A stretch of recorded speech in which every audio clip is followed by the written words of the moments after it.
하나님의 말씀은 룻기 4장 13절부터 17절까지입니다. 구약성경 407페이지쯤에 룻기 4장 13절에서 17절이 있습니다. 이제 찾으셨으면 저와 같이 읽어 내려가겠습니다. 17절까지 읽겠습니다. 이에 보아스가 룻을 맞이하여 아내로 삼고 그에게 들어갔더니 여호와께서 그에게 임신하게 하심으로 그가 아들을 낳은지라. 여인들이 나오미에게 이르되 찬송할지로다 여호와께서 오늘 내게 기업 물을 자가 없게 하지 아니하셨도다. 이 아이의 이름이 이스라엘 중에 유명하게 되기를 원하노라. 이는 내 생명의 회복자이며 내 노년의 봉형자라.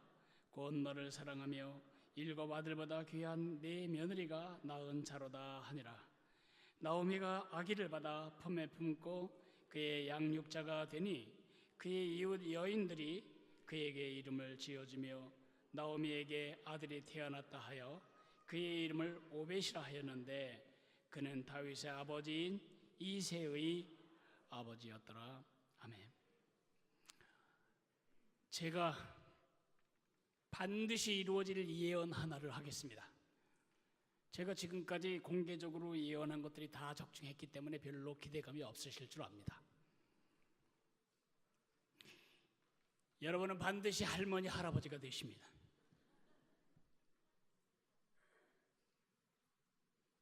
선택이 없습니다. 내게 옵션이 없습니다. 늙을 건가 말 건가, 할머니, 할아버지 될 건가 말 건가, 우리 선택이 없습니다. 그러나 우리가 선택할 수 있고 선택해야만 할 것이 있습니다. 어떤 할머니가 되고 어떤 할아버지가 될 거냐, 그건 우리가 지금 선택해야 합니다. 지금 할머니 돼서 선택하는 게 아니고 지금 젊은 날 선택해야 합니다. 여러분 중에 오늘 주제가 할머니, 할아버지에 관한 것 같구나. 근데 나는 아직 할머니, 할아버지를 꿈꾸기에는 너무 젊은데 이 메시지가 나와 무슨 상관이 있을까 이렇게 생각하실까봐 제가 잠깐 조사를 해보겠습니다. 현재 할머니, 할아버지들 손 들어 보십시오. 자리에서 일어나 보십시오.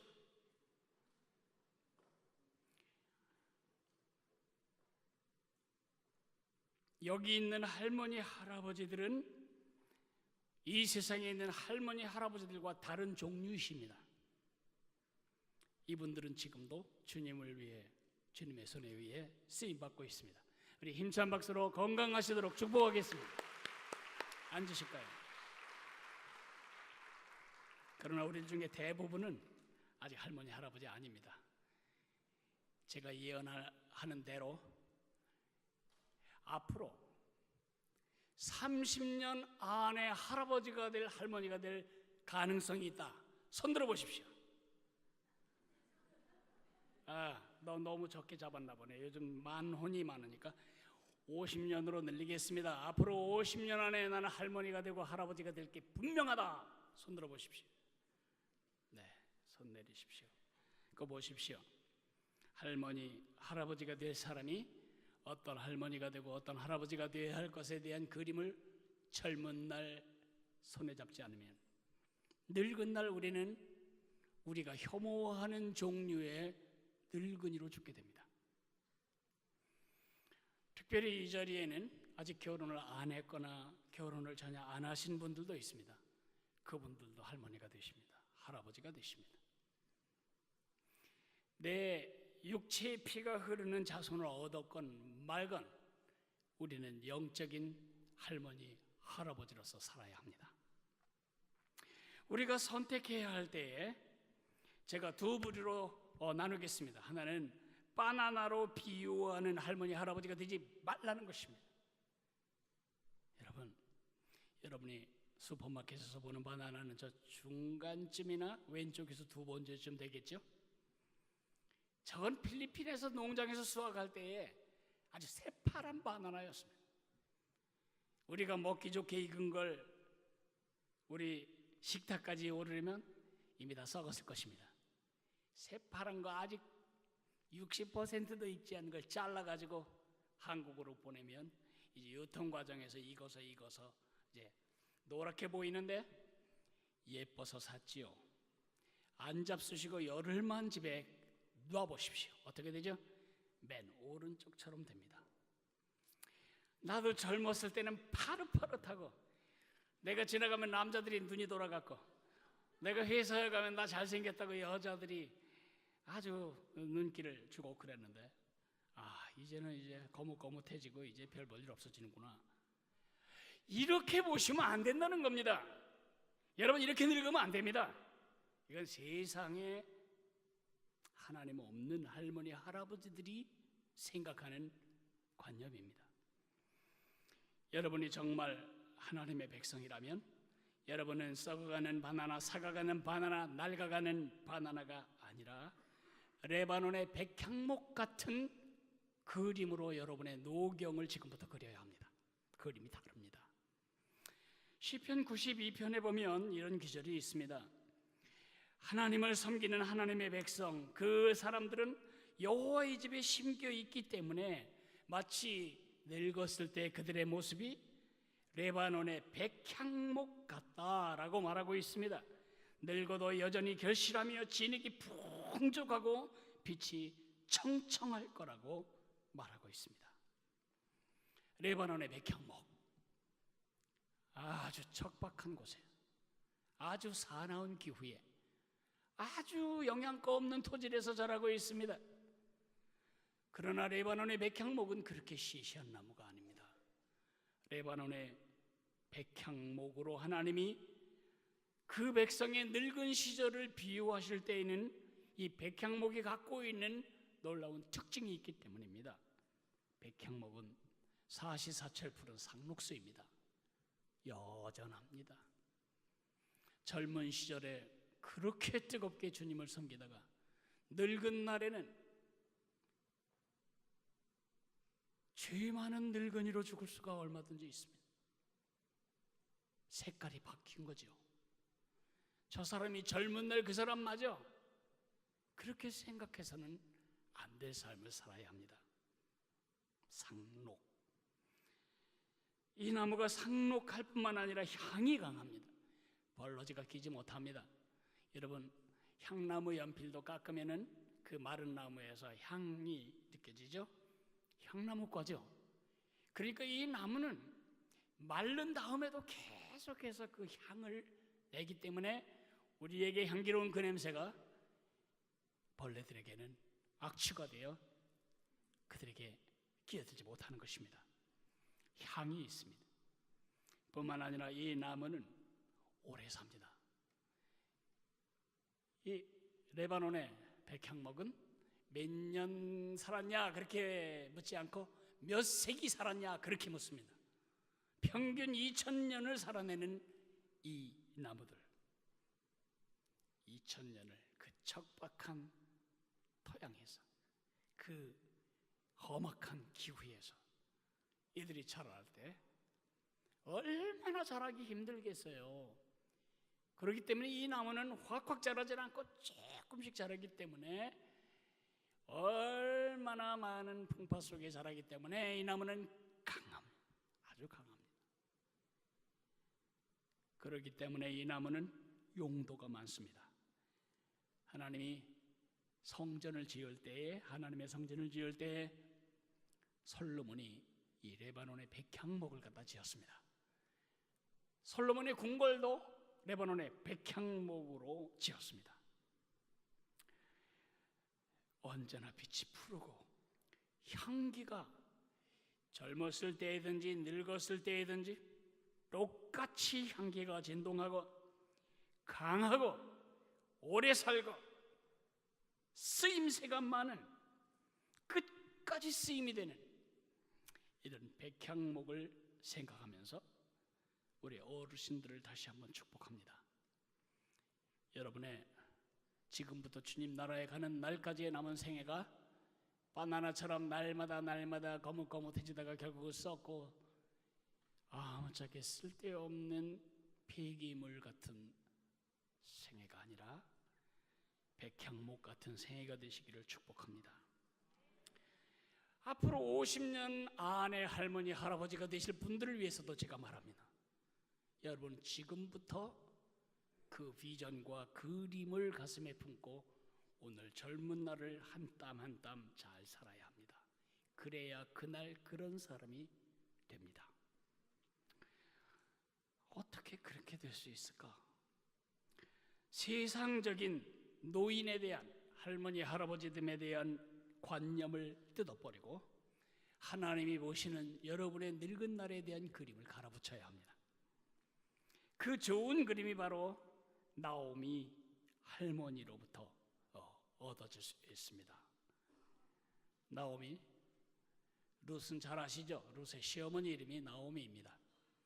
나오미는 유대 여자로 그 남편과 함께 유대 지방에 들이닥친 기근을 피하기 위하여 그는 모압 지역으로 피난을 갑니다. 남편과 아들 둘을 데리고 갈 때에 그의 마음속에는 소망이 있었습니다. 거기서 굶어 죽지 않고 살아야지. 기근이 끝나면 다시 돌아오면 되지. 그러나 이야기는 그렇게 순조롭게 진행되지를 않았습니다. 가서 얼마 있다 남편이 죽었습니다. 과부가 되었습니다. 두 아들이 죽었습니다. 남자가 아무도 없습니다. 나이든 과부와 젊은 과부, 세 과부가 있습니다. 웃을 일이 없습니다. 소망도 없습니다. 가난과 절망 속에 썩어가는 바나나처럼 그의 얼굴도 인생도 상해가고 있었습니다. 그런데 그가 어느 날 고국으로 돌아오려고 하는데 그 며느리 룻이 결단을 합니다. 어머니 하나님이 내 하나님이 되고 어머니의 백성이 내 백성이 될 것입니다. 나를 돌아가라 하지 마십시오. 유대에 돌아온 룻은 날마다 이삭을 줘 어머니를 공양하며 정착을 합니다.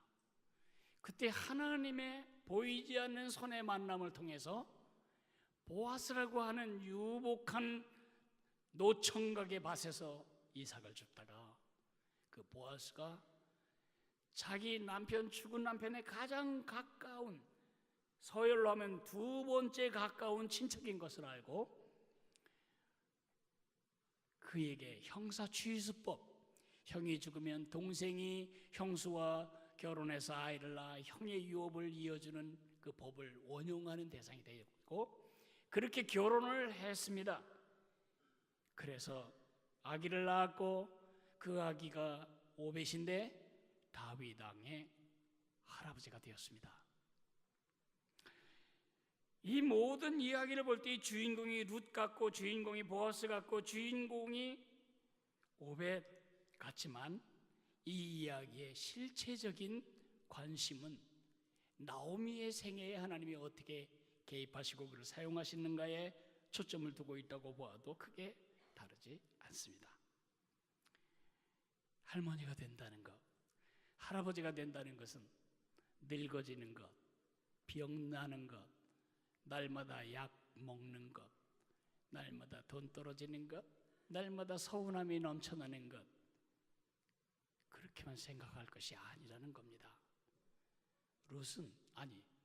룻의 시어머니 나오미는 할머니가 될 때 그 인생 전체가 뒤집어진 것입니다. 늙은 날이 젊은 날보다 영화로운 그런 할머니, 할아버지, 경건한 할머니, 할아버지가 되시기를 바랍니다. 그러려면 우리 경건한 할머니, 할아버지의 의미를 세 가지 정도로 정리하고 살아야 합니다. 첫째로는 영광입니다. 영광. 아니, 늙는 게 뭐가 영광이에요? 백발이 뭐가 영광이고 날마다 병원을 달고 사는 게 무슨 영광이지? 경건한 가문의 뿌리가 되는 것이 영광이라는 것입니다. 경건한 가문의 뿌리가 되다. 영광이죠. 여러분, 룻기가 왜 기록되었을까? 학자들은 두 가지 정도로 크게 나눠 생각합니다. 첫째로는 이스라엘 이스라엘을 질책하고 교훈하기 위해서라는 겁니다. 다시 말해 도덕적이고 영적인 레슨을 위해서라는 것입니다.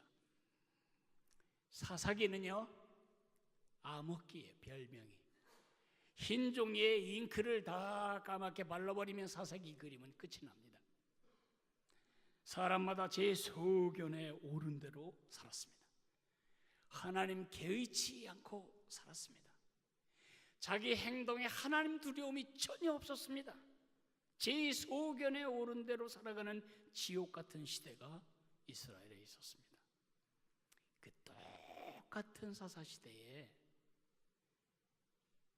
아주 다르게 살았던 한 사람이 있습니다. 나오미, 룻, 보아스, 이 한 가문. 본 백성 이스라엘은 하나님을 등지고 그 어두움을 밟으며 어두움을 먹으며 어두움을 끼치며 살고 있을 때에 유대인들이 생각할 때에 개처럼 여겼던 모압 족속의 딸 룻은 정말 하나님을 바라보는 밝은 삶, 경건한 삶, 소망의 삶을 살았던 것입니다. 이 영적인 도덕적인 대조법을 통해서 이스라엘 백성들을 질책하시는 겁니다. 너희 도대체 어떻게 사는 거냐? 룻을 좀 봐라. 그 조상이 참 불명예스러운 분이에요.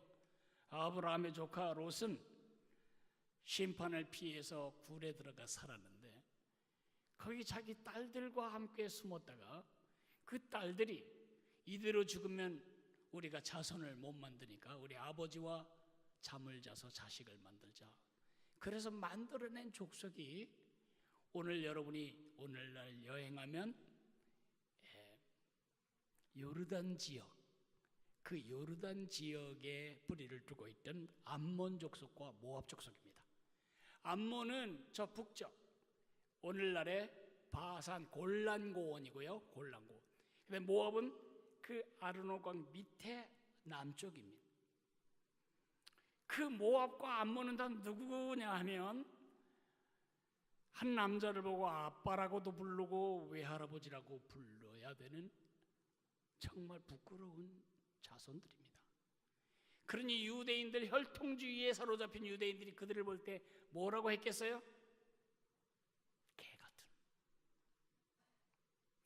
개 같은 족속이라고 너희가 멸시하는 그 룻이 어떻게 하나님을 사랑하고 하나님을 경외하고 하나님을 알고 하나님의 뜻대로 삶을 살아가는지 봐라. 그런 도덕적, 영적 목적이 첫 번째 목적이죠.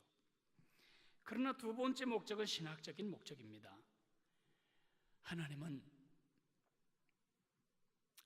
세상을 아름답게 만드셨고 그 창조의 절정은 인간이었습니다. 인간이 타락하고 그 부패가 심해서 홍수로 다 씻겨나가고 남은 노아의 8 식구들이 다시 번성하게 되었을 때 그들은 바벨탑을 쌓고 하나님을 대적했습니다. 이런 정도 되면 쓸어버리고 흩어버리고 하나님도 끝내셔야 되는데 하나님은 그렇게 하기를 원하지 않으셨습니다.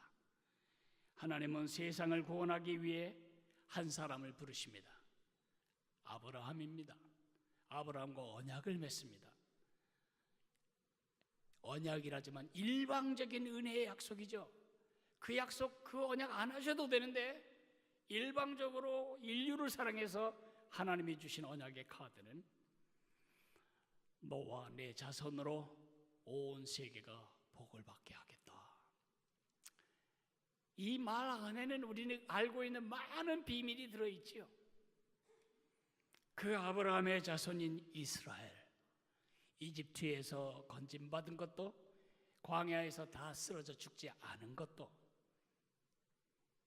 가나안 땅에 들어온 것도 모두 그들의 실력이 아닙니다. 그들은 한도 끝도 없이 하나님 등지고 하나님을 반역하고 하나님의 언약 백성답지 못하게 살았지만 하나님은 끝까지 신실하셨습니다.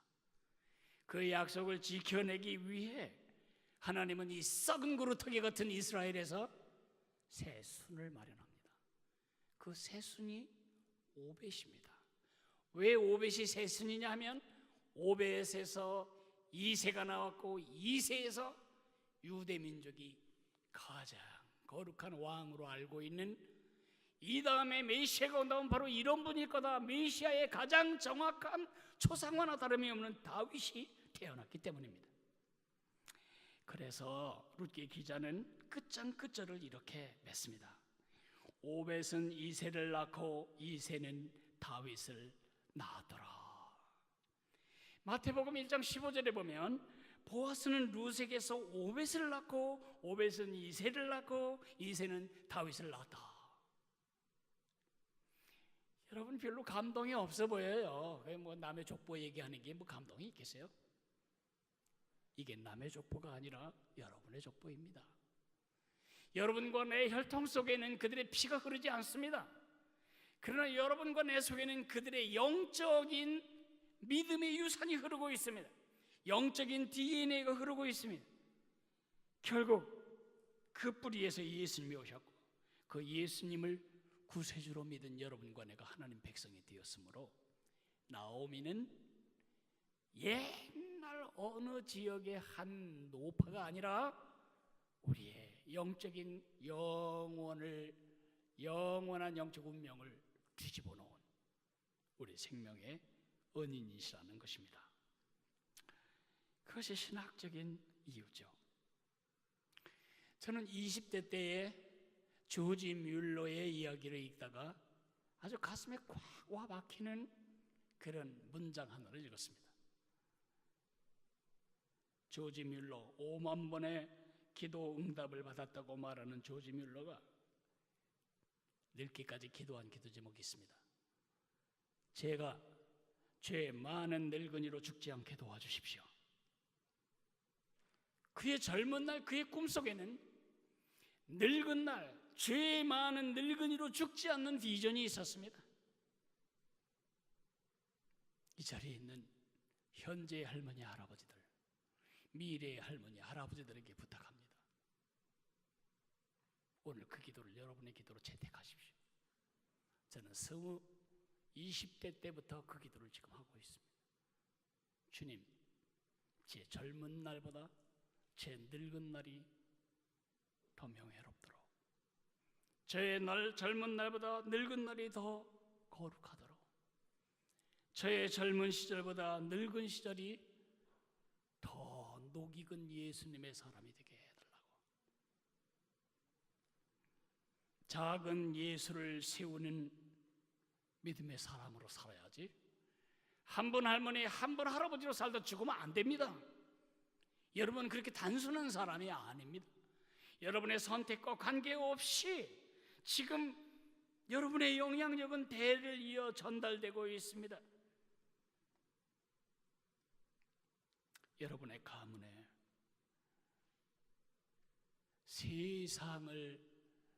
세상의 정치판을 바로잡는 좋은 크리스천 통치자가 하나 나온다면 하늘나라에서도 얼마나 영광스럽겠습니까? 여러분이 결혼을 하지 않아서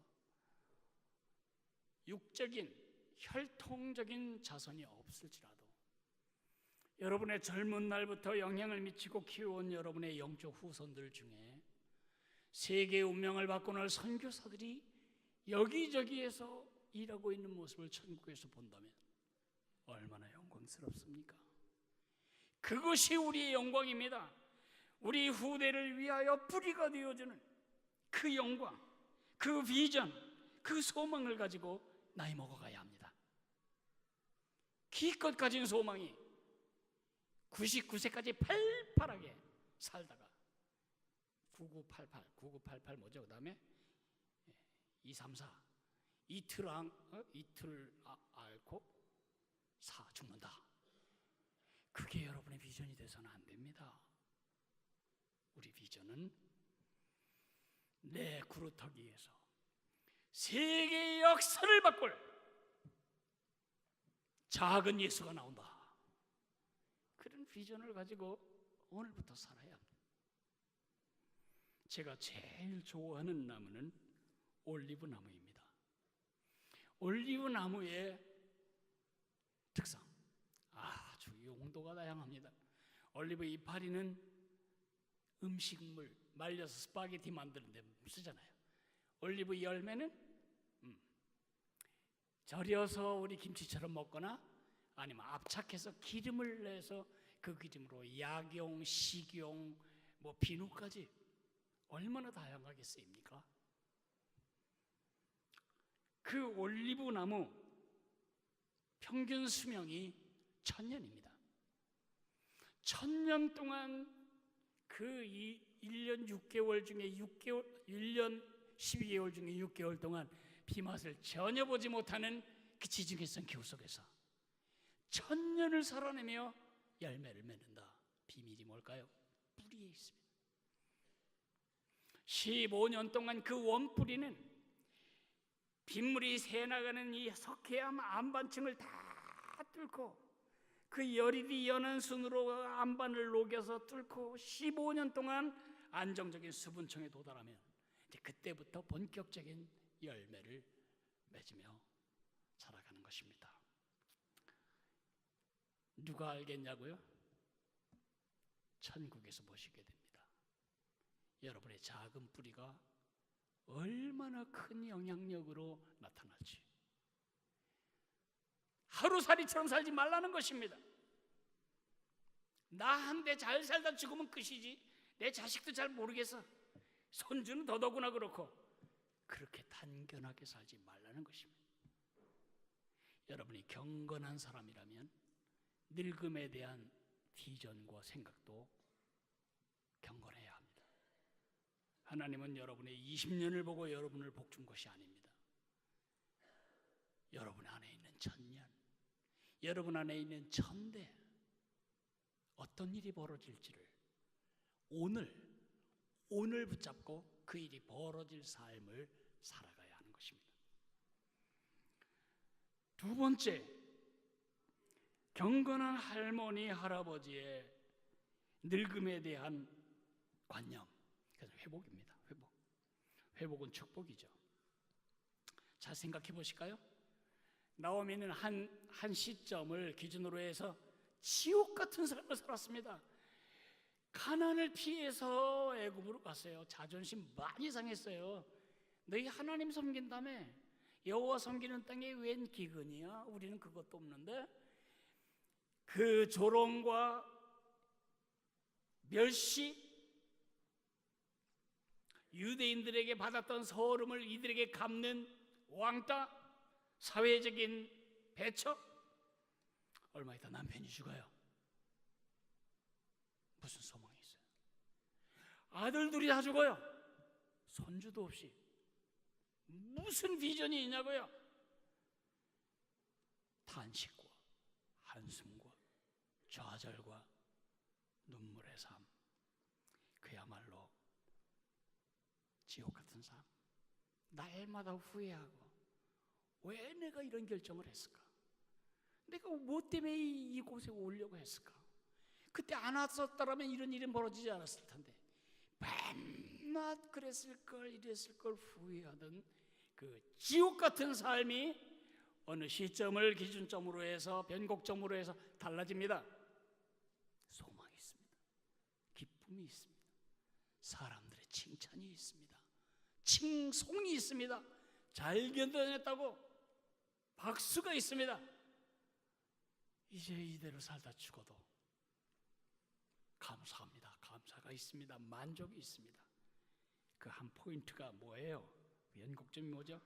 할머니가 된 사실입니다.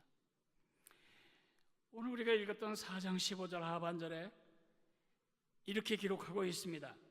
4장 15절에 보면 이는 내 생명의 회복자이며, 현대인의 성경은 이 아이는 당신에게 새로운 삶을 안겨다 줄 것이며, 영어 성경에 보면 그가 renew, 네 삶을 새롭게 만들어 줄 것이며 이렇게 말하고 있습니다.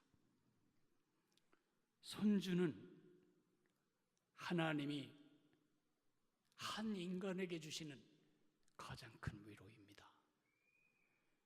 할아버지가 되신 분들은 내 말이 무슨 말인지 알아듣습니다. 할머니가 되신 분들도 그러합니다. 산부인과에서 아기 낳았어요. 그럼 뭐 낳았어? 그럼 강아지 낳냐, 뭐 고양이 낳냐 그런 거 묻는 게 아니고 아들 낳냐, 딸 낳냐 묻는 거죠. 뭐 낳았어? 그러면 딸이에요. 그러면 입이 찢어지게 좋아하는 사람은 누굴까요? 1번 삼촌, 2번 조카, 3번 부모, 4번 할머니, 할아버지 누굴까요? 그걸 뭘 물어봐. 할머니, 할아버지가 되면 행복해져요. 된 거 아무것도 달라진 게 없어. 오히려 손주에게 과자값을 주어야 하는 경제적인 가중치가 더 올라가는데도 손자만 태어나면 할머니, 할아버지들은 회복됩니다. 마음이 회복됩니다. 내가 헛되게 산 건 아니구나. 돈도 못 벌었고 자식을 제대로 잘 가르치지도 못했지만 내가 헛되게 산 건 아니구나. 우리 할머니, 할아버지들이 잡수셔야 할 가장 좋은 종합 비타민 이름은 손주입니다. 그러면 사진을 찍어가지고 줄줄이 굴비처럼 엮어가지고 그 상황이 절대 이거 끈의 상황이 아닌데도 그거 자랑하느라고. 그래서 요즘은 돈 줘서 내보낸다잖아요. 다른 데 가서 살아. 남들은 지겨운데 자기는 아무리 해도 지겹지 않아. 아무리 여러 번 봐도 지겹지 않아. 할머니, 할아버지들의 상처, 허망함, 공허감을 다 치료하는 하나님의 선물입니다. 아들 여러분, 며느리 여러분, 딸 여러분, 사위 여러분, 정말 여러분의 나이 들어가시는 부모님을 사랑한다면, 공경한다면 어버이날 모시고 나가서 한우 갈비 사드리 생각하지 말고 자주 손자들을 그분들 앞에 데려가십시오. 그분들에게 여러분이 드릴 수 있는 가장 큰 위로입니다. 그리고 너무 오래 두지 말고 조금 이따 빨리 데려가세요. 체력의 한계가 있어서 기뻐할 수가 없어요.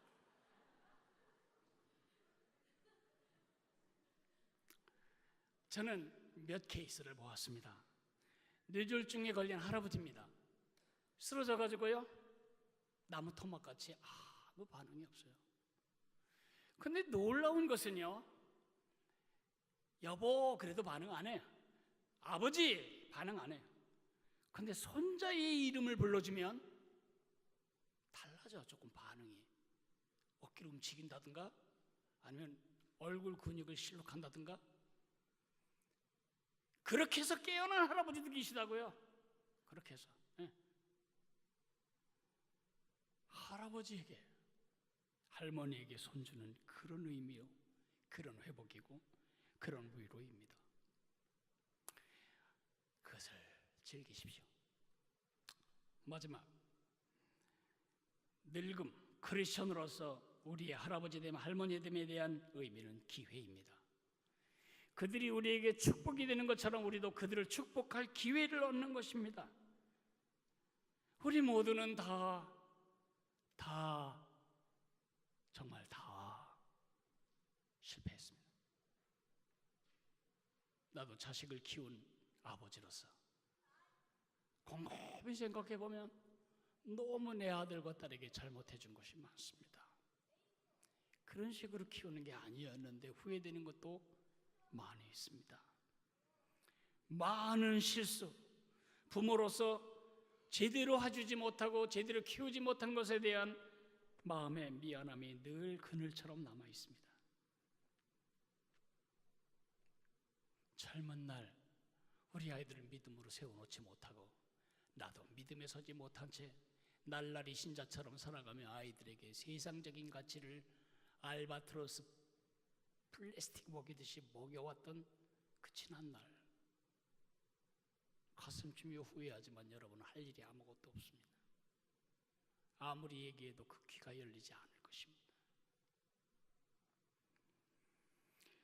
우리가 부모로서 저질렀던 실수와 실패를 바로잡을 기회가 있지 않다는 것 때문에 우리는 늘 그런 죄책감에 사로잡힙니다. 기쁜 소식을 전해드립니다. 하나님은 여러분과 나에게 세컨 찬스를 주셨습니다. 두 번째 기회를 주신 것입니다. 무슨 기회죠? 한 대를 뛰어넘어 그랜드 페어런팅, 가들리 그랜드 페어런팅, 경건한 할머니 할아버지로서의 영적 양육자가 될 수 있습니다. 우리에게 주신 두 번째 기회를 낭비하지 않아야 합니다. 오늘 16절에 보면 나오미가 아기를 받아 품에 품고 그의 양육자가 되니라, 그렇게 써 있습니다. 여러분이 지금 하셔야 할 일이 그것입니다. 어떻게 해야 할까요? 첫째로는요, 하나님을 보여주세요. 하나님의 사랑을 보여줄 기회입니다. 엄마 아버지의 사랑과 할머니 할아버지의 사랑은 절대 같지 않아요. 엄마 아버지의 사랑은 언제나 조건적입니다. 엄마 아버지의 사랑은 아이가 잘하면 칭찬하지만 못할 땐 아주 가차없이 비난하고 징계합니다. 잘못됐다는 것이 아니고 그게 그렇게 된다는 것입니다. 책임이 따르기 때문입니다. 엄마 아버지 눈에는 절대로 자녀가 100% 완벽하지 않습니다. 아무리 잘해도 늘 모자랍니다. 할머니 할아버지 눈에는 절대 그렇지 않아요. 할머니 할아버지 눈은 멀었기 때문에 그저 아이가 하는 짓은 다 이뻐, 손주가 하는 일은 다 이뻐,